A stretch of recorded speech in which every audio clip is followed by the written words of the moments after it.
In every major city, beneath the towering skyscrapers and bustling financial districts, a parallel economy thrives in the shadows. It does not operate within the confines of law or regulation, yet it moves billions of dollars across borders, fueling industries that authorities struggle to control. It is the shadow economy, a network of illicit enterprises that function just outside society's accepted systems. From black markets and underground banking to human trafficking and counterfeit goods, these operations exist in plain sight, embedded within the global economy yet carefully hidden from scrutiny. The people behind them are not just criminals, they are businessmen, logisticians, and strategists who understand supply, demand, and human psychology better than most legitimate corporations. But behind the facade of legitimate commerce lies a vast, intricate system that operates beyond the reach of law enforcement and taxation. The shadow economy, comprising illegal businesses, black markets, and unregulated trade, flourishes in nearly every country, feeding off economic instability, weak governance, and consumer demand. It's an underground world where fortunes are made in secrecy and consequences often go unseen until they erupt into the public eye. Illegal businesses thrive because they exploit the gaps in legal frameworks, taking advantage of loopholes and corruption to avoid detection. Drug cartels manipulate global supply chains with the efficiency of multinational corporations, using encrypted communication and offshore accounts to evade authorities. Human trafficking rings operate under the guise of employment agencies, moving people across borders like commodities. Even cyber criminals, armed with nothing but a laptop and a stolen identity, siphon billions from financial systems each year. The sheer adaptability of these enterprises makes them nearly impossible to eliminate, forcing governments into an endless game of catching the other. The foundation of the shadow economy is simple: supply and demand. When something is outlawed, heavily regulated, or taxed beyond affordability, an alternative market will emerge to meet the need. The most notorious example is the drug trade. In countries where narcotics are prohibited, organized crime groups step in, creating sophisticated supply chains that rival those of multinational corporations. The Sinaloa cartel, for instance, operates with military precision, controlling production, distribution, and logistics across multiple continents. They utilize encrypted communications, underground tunnels, and even drones to evade authorities, generating annual revenues estimated to be in the tens of billions. But drugs are only one piece of the puzzle. The underground weapons trade is another thriving industry, feeding conflicts and criminal enterprises worldwide. While major arms manufacturers operate legally under government contracts, a black market exists for those seeking untraceable firearms. The demand comes from war-torn regions, gang-controlled neighborhoods, and terrorist organizations that cannot access weapons through legal means. Countries with strict gun laws, like the UK and Australia, still experience a flow of illegal firearms smuggled through intricate networks that stretch across continents. These weapons originate from war zones, stolen military stockpiles, and even corrupt law enforcement officials willing to sell arms for a price. One of the most insidious sectors of the shadow economy is human trafficking. Unlike the drug trade, where a product is sold once, human trafficking treats people as reusable commodities, generating continuous profit. Victims are lured or abducted, then forced into labor or sexual exploitation. The International Labor Organization estimates that human trafficking generates over $150 billion annually, making it one of the most profitable illicit industries in the world. Traffickers operate by exploiting poverty, corruption, and legal loopholes, using fake employment agencies and fraudulent visas to move victims across borders undetected.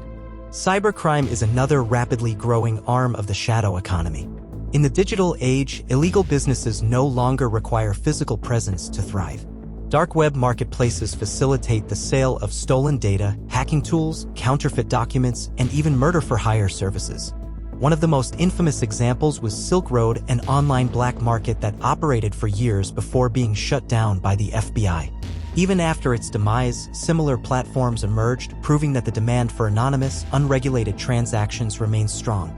Cryptocurrency has further fueled cybercrime, allowing criminals to launder money with ease, hiding transactions from traditional banking oversight. Counterfeit goods also form a massive part of the illicit market. From luxury handbags to pharmaceuticals, counterfeit products generate hundreds of billions in revenue each year. Some may see fake designer clothing as harmless, but the deeper consequences are far more troubling. Many counterfeit goods are produced in factories that use child labor, and counterfeit medications can be deadly, containing incorrect dosages or toxic substances. The industry is so vast that even legitimate businesses unknowingly become part of the cycle, with fake components making their way into supply chains of well-known brands. A crucial mechanism that allows the shadow economy to flourish is underground banking. Systems like Hawala, which operate outside traditional financial institutions, enable money to be moved across borders without detection. Originally designed for convenience in regions with weak banking infrastructure, Hawala has been co-opted by criminal networks to launder money. Transactions leave no digital trail, making it nearly impossible for authorities to track illicit funds. Similarly, shell companies, businesses that exist only on paper, help criminals disguise financial flows, allowing drug lords, corrupt politicians, and tax evaders to move money freely without attracting attention. The shadow economy is not just a network of criminals, it is a parallel financial system that sometimes intertwines with legitimate business.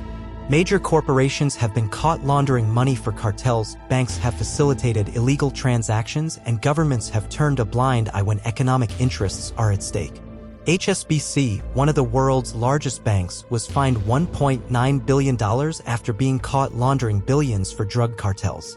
Yet, no executives faced prison time, proving that when money reaches a certain level, accountability becomes negotiable. Even governments have been complicit in the shadow economy. Intelligence agencies have been documented engaging in arms smuggling, funding rebel groups, and turning a blind eye to the drug trade when it serves political interests. The Iran-Contra affair in the 1980s revealed how the U.S. government secretly facilitated arms sales to Iran and used the proceeds to fund Nicaraguan rebels, directly violating American law. Similarly, during the Cold War, the CIA worked with drug traffickers in Southeast Asia to fund anti-communist operations. These cases highlight how the lines between legality and illegality blur when power and profit are at stake. So, why is the shadow economy so difficult to eliminate? The answer lies in its resilience and adaptability. Every time law enforcement agencies crack down on one operation, another emerges. When Silk Road was taken down, multiple successors filled its void. When one drug cartel is dismantled, rival groups step in to claim its territory. The demand for illicit goods and services never disappears, it simply shifts to new suppliers. Governments worldwide invest billions into combating illegal enterprises, yet the shadow economy continues to expand. Some argue that prohibition fuels these markets and legalizing certain industries could reduce criminal influence. Others believe that stricter enforcement is the only solution. Regardless of the approach, history has shown that where there is profit, there will always be those willing to operate in the shadows. The next time you hear about a high-profile drug bust, a massive cyber attack, or a counterfeit ring being shut down, remember that these are not isolated incidents. They are merely glimpses into a vast, interconnected world that operates beneath the surface of the legal economy. A world where crime is not just an act of desperation but a meticulously planned business venture. The shadow economy is not disappearing, it is evolving, always one step ahead of the law.